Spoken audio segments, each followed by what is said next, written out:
നമസ്കാരം എല്ലാവർക്കും തത്വ competitive exam കോർണറിന്റെ പുതിയൊരു വീഡിയോയിലേക്ക് സ്വാഗതം. ഏറ്റവും ഇമ്പോർട്ടന്റ് എന്ന് തോന്നുന്ന പ്രീവിയസ് UPSC ചോദ്യങ്ങളാണ് നമ്മൾ ഇന്ന് ഡിസ്കസ് ചെയ്യാനായിട്ട് പോകുന്നത്. അപ്പോൾ വളരെ ഇമ്പോർട്ടന്റ് ആയിട്ടുള്ള ഒരു സെക്ഷനാണ്. വെറും 6 ചോദ്യങ്ങൾ മാത്രമേ നമ്മൾ എടുത്തിട്ടുള്ളൂ. പക്ഷേ ഈ ചോദ്യങ്ങളെല്ലാം തന്നെ വളരെ ഇമ്പോർട്ടന്റ് ആണ്. നമ്മൾ ഇതിന്റെ റിലേറ്റഡ് ഫാക്ട്സും കൂടെ പറഞ്ഞിട്ടേ നിർത്തത്തുള്ളൂ. പരീക്ഷ എടുത്ത സമയങ്ങളിൽ ഡിഗ്രി ലെവൽ പരീക്ഷ എഴുതാൻ പോകുന്ന എല്ലാവരും ഈ ഒരു വീഡിയോ കണ്ടിരിക്കണം എന്നുള്ളതാണ് നമ്മുടെ ഒരു റിക്വസ്റ്റ്. കാണാൻ സാധിക്കുന്നവരെല്ലാം ഫുള്ളായിട്ട് കാണുക. ക്വസ്റ്റ്യൻ നമ്പർ 1, സുപ്രീം കോടതി ജഡ്ജിമാരുടെ നിയമനം സംബന്ധിച്ചിട്ട് താഴെ പറയുന്ന പ്രസ്താവനകളെ പരിഗണിക്കാം. ഒന്നാമത്തെ പ്രസ്താവന, ഇന്ത്യയുടെ ചീഫ് ജസ്റ്റിസിനെയും സുപ്രീം കോടതിയിലെ ജഡ്ജിമാരെയും നിയമിക്കുന്നത് ഇന്ത്യയുടെ രാഷ്ട്രപതിയാണ്. രണ്ടാമത്തെ സ്റ്റേറ്റ്മെന്റ്, ഇന്ത്യയുടെ ചീഫ് ജസ്റ്റിസിന്റെ പദവി വഹിക്കുന്ന ഏറ്റവും മുതിർന്ന ജഡ്ജിയെ കുറിച്ച് എന്തെങ്കിലും തരത്തിലൊരു സംശയം ഉണ്ടാകുമ്പോഴെല്ലാം വിഷയം പാർലമെന്റാണ് തീരുമാനിക്കുന്നത്. 3, സുപ്രീം കോടതി ജഡ്ജിമാരെ നിയമിക്കുന്നതിന് കൊളീജിയത്തിന്റെ ശുപാർശ രാഷ്ട്രപതിക്ക് ആദ്യഘട്ടത്തിൽ ബാധകമാണ്. 3 സ്റ്റേറ്റ്മെന്റ്, സുപ്രീം കോടതി ജഡ്ജിമാരുടെ നിയമനവുമായിട്ട് ബന്ധപ്പെട്ട 3 സ്റ്റേറ്റ്മെന്റ് ആണ് നമ്മളോട് ചോദിച്ചിരിക്കുന്നത്. Which of the above statement is or are correct? താഴെ തന്നിരിക്കുന്ന ഏത് സ്റ്റേറ്റ്മെന്റ് ആണ് കറക്റ്റ്, അല്ലെങ്കിൽ ഏതെല്ലാം സ്റ്റേറ്റ്മെന്റുകളാണ് കറക്റ്റ് ആയിട്ടുള്ളത്? അപ്പം ഇതിന്റെ ആൻസർ എന്ന് പറയുന്നത് മിക്കവർക്കും ഇപ്പം കിട്ടിക്കാണും. ഓപ്ഷൻ എ 1 മാത്രമാണ്. നിങ്ങൾക്ക് എല്ലാവർക്കും അറിയാം ഒന്നാമത്തെ സ്റ്റേറ്റ്മെന്റ് ശരിയാണ് അല്ലെ. ചീഫ് ജസ്റ്റിസിനെ, സുപ്രീം കോടതിയിലെ ചീഫ് ജസ്റ്റിസിനെയും മറ്റു ജഡ്ജിമാരെയും നിയമിക്കുന്നത് പ്രസിഡന്റ് ആണ്. ഏത് ആർട്ടിക്കിൾ പ്രകാരം? ആർട്ടിക്കിൾ 124 ക്ലോസ് 2 പ്രകാരം നമ്മുടെ ഇന്ത്യയിലെ ചീഫ് ജസ്റ്റിസ്, സുപ്രീം കോടതി ചീഫ് ജസ്റ്റിസിനെയും ജഡ്ജിമാരെയും നിയമിക്കുന്നത് ഇന്ത്യയിലെ രാഷ്ട്രപതിയാണ്. ആണല്ലോ. ഇനി ഇന്ത്യയുടെ ചീഫ് ജസ്റ്റിസിന്റെ പദവി വഹിക്കുന്ന ഏറ്റവും മുതിർന്ന ജഡ്ജിയെ കുറിച്ച് എന്തെങ്കിലും സംശയം ഉണ്ടാകുമ്പോഴെല്ലാം വിഷയം പാർലമെന്റ് ആണ് തീരുമാനിക്കുന്നത്. അത് തെറ്റാണ്. ഇതും തെറ്റാണ്. ഇനി എന്തുകൊണ്ട് തെറ്റായെന്ന് പറയാം. ഇനി കുറച്ച് റിലേറ്റഡ് ഫാക്ട്സ് ആണ് പറയാൻ പോകുന്നത്. ശരിക്കും നെയിംസ് ആരെയൊക്കെ വേണം സെലക്ട് ചെയ്യാൻ, അല്ലെങ്കിൽ ഇന്ന ആൾക്കാരാണ് സുപ്രീം കോടതിയിലെ ചീഫ് ജസ്റ്റിസ് ആവേണ്ടത്, അല്ലെങ്കിൽ ജഡ്ജിമാരായിട്ട് വരണം എന്നുള്ളത് റെക്കമെൻഡ് ചെയ്യുന്നത് ഈ കൊളീജിയമാണ്. അതുപോലെ ഈ കൊളീജിയം എന്ത് ചെയ്യുന്നു? ഫൈനൽ റെക്കമെൻഡേഷൻ പ്രസിഡന്റിന് അയച്ചു കൊടുക്കുകയാണ് ചെയ്യുന്നത്. അതായത് ആരൊക്കെ ഉൾപ്പെടുത്തണം എന്നുള്ള ഫൈനൽ ഒരു റെക്കമെൻഡേഷൻ ഇവര് കൊളീജിയം തയ്യാറാക്കിയതിനു ശേഷം ആർക്കയക്കും? പ്രസിഡന്റിന് അയക്കും. പ്രസിഡന്റിന് ഒന്നെങ്കിൽ ഇത് അക്സെപ്റ്റ് ചെയ്യാം, അതായത് കൊളീജിയം കൊടുത്തിട്ടുള്ള ഈ പേരുകളെ അക്സെപ്റ്റ് ചെയ്യാം, അല്ലെങ്കിൽ റിജക്ട് ചെയ്യാം. ഏതെങ്കിലും തരത്തിൽ ഇത് റിജക്റ്റഡ് ആയാൽ ഈ റെക്കമെൻഡേഷൻസ് എവിടേക്ക് പോകും? തിരിച്ച് കൊളീജിയത്തിന്റെ അടുത്തേക്ക് തന്നെ തിരിച്ചു വരും. ഇനി ഇവര് പിന്നെയും ഇത് തന്നെ റെക്കമെൻഡേഷൻസ് പ്രസിഡന്റിന് വിടുവാണെന്നുണ്ടെങ്കിൽ എന്ത് ചെയ്യണം? പ്രസിഡന്റ് ഈ റെക്കമെൻഡേഷൻസുമായിട്ട് മുന്നോട്ട് പോകാൻ ബാധ്യസ്ഥനാണ്. അപ്പൊ അതുകൊണ്ട് തന്നെ ഈ ഒരു സുപ്രീം കോടതി ജഡ്ജിമാരെ നിയമിക്കുന്നതിന് കൊളീജിയത്തിന്റെ ശുപാർശ രാഷ്ട്രപതിക്ക് ആദ്യഘട്ടത്തിൽ ബാധകമാണ്. ആദ്യഘട്ടത്തിൽ മാത്രമല്ല, ഫൈനൽ ഘട്ടം വരെയും കൊളീജിയത്തിന്റെ ശുപാർശയാണ് രാഷ്ട്രപതിക്ക് ആവശ്യം. അതുകൊണ്ട് ഈ ഒരു സ്റ്റേറ്റ്മെന്റ് തെറ്റാണ്. ഇനി നമുക്കറിയാം അപ്പോയിന്റ്മെന്റ് എന്ന് പറയുന്നത് ചീഫ് ജസ്റ്റിസിന്റെ ഓഫീസിലേക്ക് അപ്പോയിന്റ് ചെയ്യുന്ന ആ ഒരു ആളെന്ന് പറയുന്നത് senior most judge of the supreme court ആയിരിക്കണം അല്ലെ. അതായത് senior most judge of the supreme കോർട്ടിനെ ആയിരിക്കും ചീഫ് ജസ്റ്റിസ് ആയിട്ട് അപ്പോയിന്റ് ചെയ്യുന്നത്.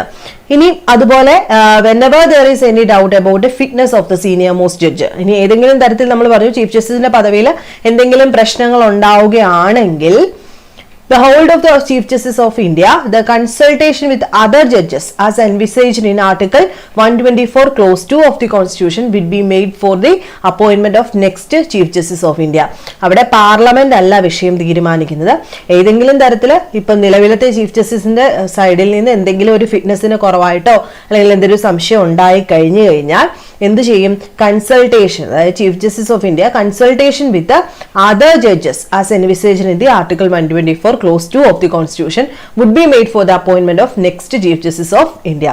ഈ ഉള്ള ജഡ്ജിമാരൊക്കെ ഉണ്ടല്ലോ, അവര് ജഡ്ജിമാരെല്ലാം കൂടെയാണ് മറ്റ് ഒരു ചീഫ് ജസ്റ്റിസിന്റെ അപ്പോയിന്റ്മെന്റുമായിട്ട് മുന്നോട്ട് പോകേണ്ടത്. ഇൻ കേസ് അത് പാർലമെന്റ് അല്ല തീരുമാനിക്കുന്നത്. അത് ആർട്ടിക്കിൾ 124 ക്ലോസ് 2 വ്യക്തമായി പറയുന്നുണ്ട്. അപ്പം ആ ഒരു ക്വസ്റ്റ്യനുമായിട്ട് റിലേറ്റ് ചെയ്ത് ഇത്രയും കാര്യങ്ങൾ പഠിക്കാം. ഇനി question number 2, consider the following statement. ഇനി പറയുന്ന പ്രസ്താവന പരിഗണിക്കുക. 1, ഭരണഘടനയ്ക്ക് കീഴിലാണ് സുപ്രീം കോടതി സൃഷ്ടിക്കപ്പെട്ടത്. ഇന്ത്യയിലെ ചില ഹൈക്കോടതികളെക്കാളും താരതമ്യേന പുതിയ കോടതിയാണിത്. അതായത് supreme court was created under the constitution and is relatively new court than some of the high courts in India. 2, supreme കോടതി ഹൈക്കോടതിയേക്കാൾ ശ്രേഷ്ഠമാണ്. ഒരു ഹൈക്കോടതി ജഡ്ജി സുപ്രീം കോടതി ജഡ്ജിക്ക് കീഴിലാണ്. The supreme court is superior to the high court and a high court judge subordinate to the supreme court judge.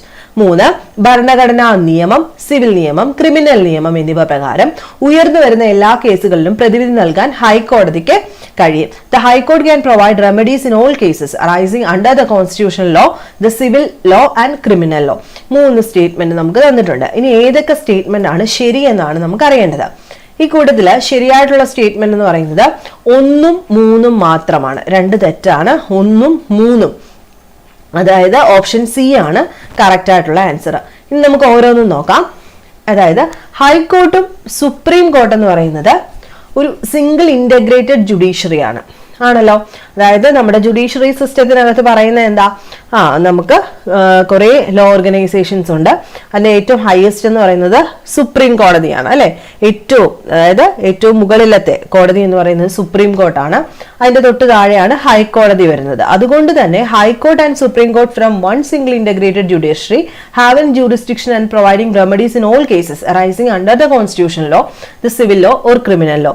അതുകൊണ്ട് തന്നെ നമുക്ക് എന്ത് പറയാൻ പറ്റും, അതായത് സിവിൽ നിയമമായാലും ക്രിമിനൽ നിയമമായാലും ഭരണഘടനാ നിയമമായാലും എല്ലാ കേസുകളിലും പ്രതിവിധി കൊടുക്കാനായിട്ട് ഹൈക്കോടതിക്കും സുപ്രീം കോടതിക്കും സാധിക്കും.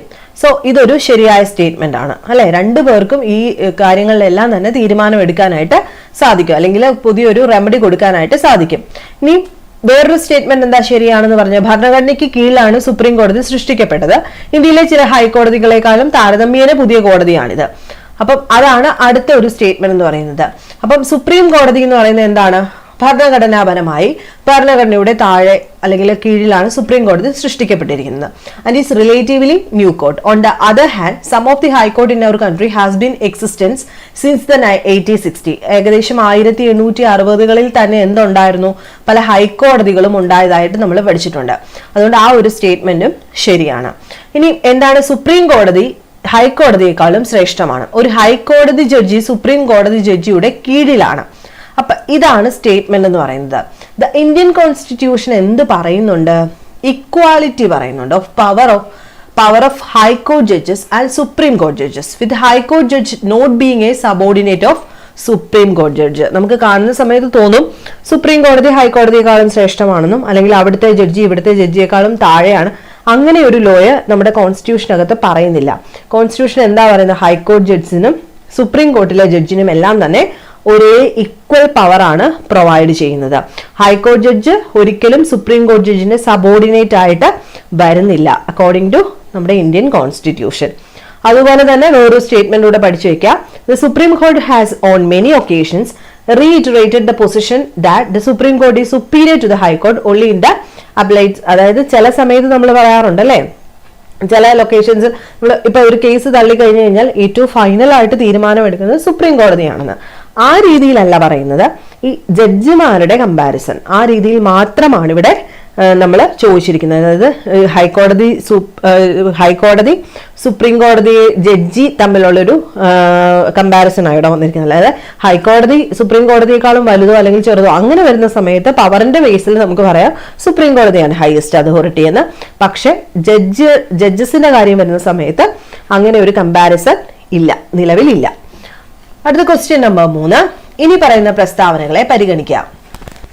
കോടതികളുടെയും ട്രിബ്യൂണലുകളുടെയും സമാന്തരമായ ജുഡീഷ്യൽ സംവിധാനങ്ങൾക്ക് ഹൈക്കോടതികളെ മറികടന്ന് നേരിട്ട് സുപ്രീം കോടതിയിൽ അപ്പീൽ നൽകാൻ കഴിയും.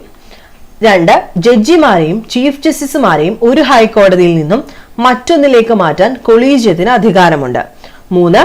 1947 ഇന്ത്യൻ ഇൻഡിപെൻഡൻസ് ആക്ടിലെ വ്യവസ്ഥകളെ അടിസ്ഥാനമാക്കിയാണ് ഇന്ത്യൻ ഹൈക്കോടതികൾ രൂപീകരിച്ചത്.